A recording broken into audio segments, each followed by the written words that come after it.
watananga misilmon nanya misilmon no honga nanya nafa farin wa khibarakin sallallahu alaihi wasallam misilme sorunan qawanti nafanya kitam watananga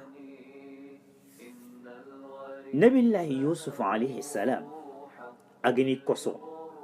arman tuni population arman tuni misratun kan yugo nanti dang maha tani baganti ana niende poni marani aslemuni ani khalifi pas ike tangandindana nyani tuwana nyani nabillahi musa alaihi salatu wassalam agar maryane gadun haqqatime agar yahannu kubeni fillinyino igam dunge tammi sondo sor kutun tammi songa nyahmini me walliga mélanger me pourta ilam punto nyan kham musa nafanya debrida asro katiya amma wari khadija radiyallahu anha agni farenja ken wodanga wayum pananga farenge kon adu farenga manha ikunu ta'alla antanya gundin managa antanya gundin sumpo sollana nyanam anni soron qadi problem nu nganari khay anni problem nu nga anni regle ni danga mukuni anga mukuni qadoron anga mukuni mulla subhanallah misil mellantiyan alla ganyana sere misil mongati nafa baka misil min duranyana anga nafanya deberni misil munda watan nanga misil min ngana moy hakatimbe ani battenya tok akhil muslim wogira nyakhale ni woma khir ado yogoma ado yogo bay misale bintu sumare mutitale nokutan wo fay sonin ko nya misalen kinna nanti ani misile ncellan ana topuni mutu ani wanki ana misile ana turaye londano kho akhil muslim alor wacha ga bogo dunari mbre ke no kho afay kumbana na fa no kho sasade soron khay wo mak break no ko ili woto ningo mun man ha misil mon ban hajuni problème gana nyang ina gan tunci soro guni khay e han man deber e khania iga misil mon bana igi adresse ni nyang kandini na difficulté ngana nyang nkiri na lan letter ni chafanda nkiri nan tunci nan daga tunci woto anga kor seriaga al letter ninga anga letter ninga jofen no kumbe anga kor seria akoni ndanga nan kawante nan dema misilmo ngaju nan ande mande anke misilmo am misilma ko ngana moy ifanna misilmo dema umar radiyallahu anhu sayyidina umar ani mani deberni nti umar radiyallahu anhu wuro ando manha ya horubeni kinini gantima al yatimul lamanu ngima nti umar ndo kunya batte wuronga aga yigandu den nikani aga qatin den nikani aga jituni den nikani aga resika wanten den nikani kudu manha misilmon nga dunyani ime mislime ani dema amma war imam ali ibn husayn radiyallahu anhu medina kemeka raw yuguni tanchegeka isuni yigene urosu iga nyakhaman ina yarqata ina haste ani isukun ani burunde nasuka miskina ni wuro ana yigande ngebende ni kani mayim wallahi igana furengan kin kotambe igar biye yogni akhodo nga falle igat ke biye kharikit ma taga yigande teyumutu agaro ni falle wuro aga tele takhanda aga tele kun muslimonga miskinonga aga dufana mo khombe anti tunu nan tayan maga kar kotambe kuli sakh radiyallahu anhu ati ataga kar kotambe medini solo yogni gir tunanti kenta nyereka isugir tunanti jank wuro wogani yigandu be ni kitta katan ni kinwe imumuna tu tel maga muku aga fokin Allah ya subhanahu wa ta'ala aga di brengo mundi muslimon de mandenya muslimon ka alhamdulillah wo hajung nari wo kitre ko ni kat muslimonnya wo meini ibeni raga wo de man muslimon ngeni kenyan akhil muslim muslima hungana moy anchondomi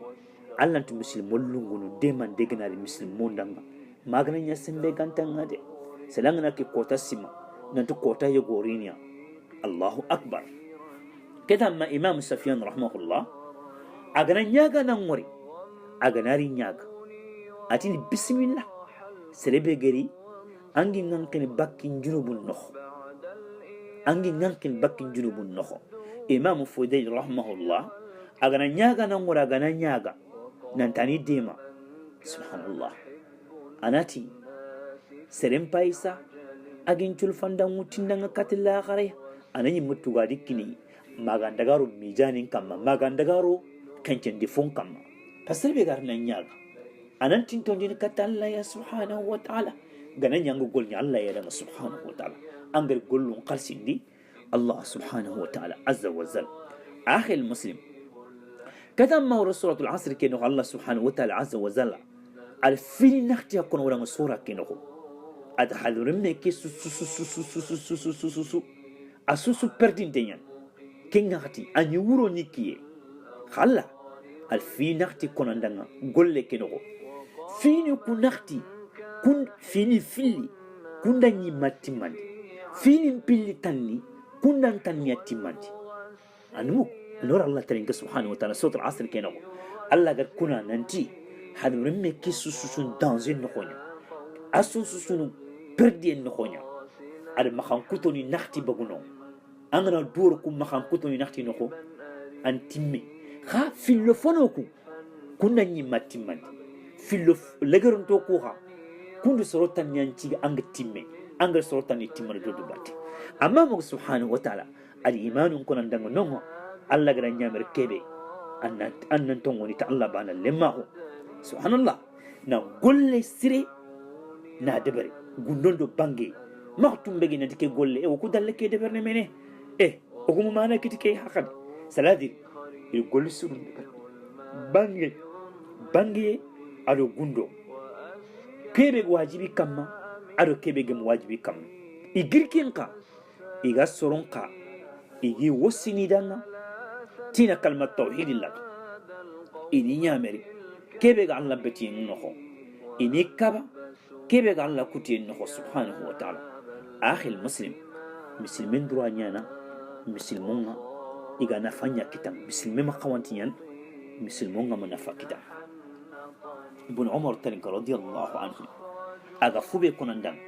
كرانان كتاتونو نتي مسلمين دروا مسلمون ديمانا مسلمون كتر كوي misilmi timmante ñaginan mumini timmante ñaginan ganay nabure gantan max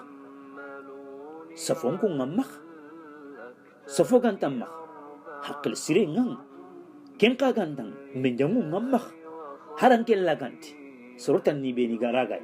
itu indi kadu fulan kati demande murne kadu fulan kati tampinte ñande bun umar tanin radiyallahu anhu ati woto farenda nga soron po khanunten Allah no kuma ko khanken ko khan soroku fo khanunten kat Allah at serebe ga soron nafan Allahu akbar serebe ga soron nafan Allahu akbar akhil muslim kebe ga soron nafan agi woton kummo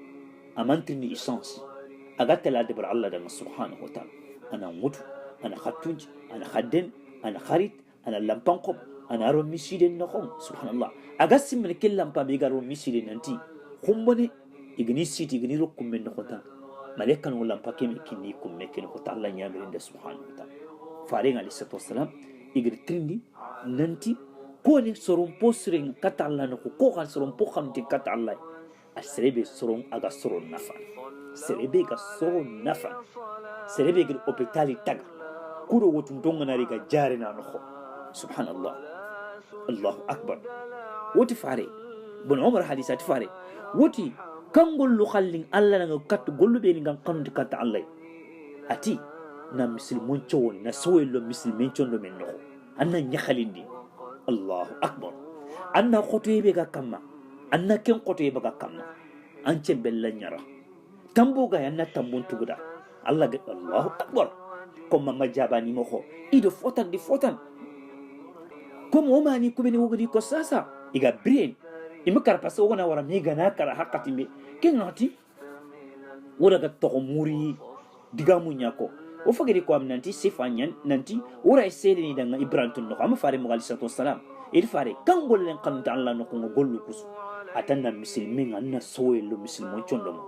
anna toram begi kamma igna khote no igna dans no problème khote anna bagi kamma anni tammuni tugida anna dullem begi atrenga ga makan kuto ni beni konir fofana atrenga atanna anna soyelo muslimin chondomo anna khote be ga anna dema khote ki gaggi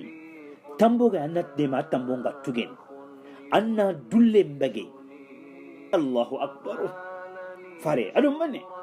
atannan tere lere bani wala minute bani wala seconde bani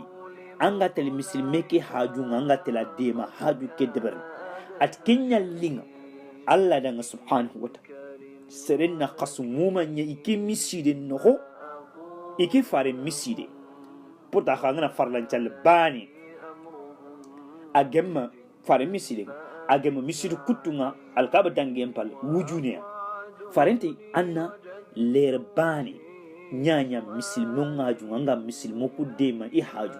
anga kidiga mesankin nanti katu tegande nya faybi katu do kia faymi katu do dema I mure nyanfe anna kende ber misilmo ngaju ayam posonta anna qasmuma tanjike kebito anna nya litkafa nakhunga ike miside nako subhanallah Allah faring ali salatu wassalam wo fay continue hadith ke aga safan daga nafan kibar wotan nga misilmon nanya misilmon no khonga nanya nafa farin wo khibar ke sallallahu alaihi wasallam misilme sorunan qawanti nafanya kitam wotan nga nabillah yusuf alaihi salam agni koso arman tuni population arman tuni misra tun kan yugo nanti dang maha tani baganti ana niende poni marani aslemuni ani khalifi pas ike tangandindana nyani tuwana nyani nabillahi musa alayhi salatu wassalam agar maryam gadun haqqatime agar yahannu kubeni filli nyino igam dunge tammi sondo sor kutun tammi songa nyakhmini me walliga mélange ni me pourta ilam punto nyan kham musa nafanya debrida asro katiya amma wari khadija radiyallahu anha agni farenja ken wodanga wayum pananga farenge kan adu farenga manha ikunu ta'alla antanya gundin mannaga antanya gundin sumpo sollana nyanam anni soron qadi problem nu nganari khay anni problem nu nga anni regle ni danga mukuni anga mukuni qadoron anga mukuni mulla subhanallah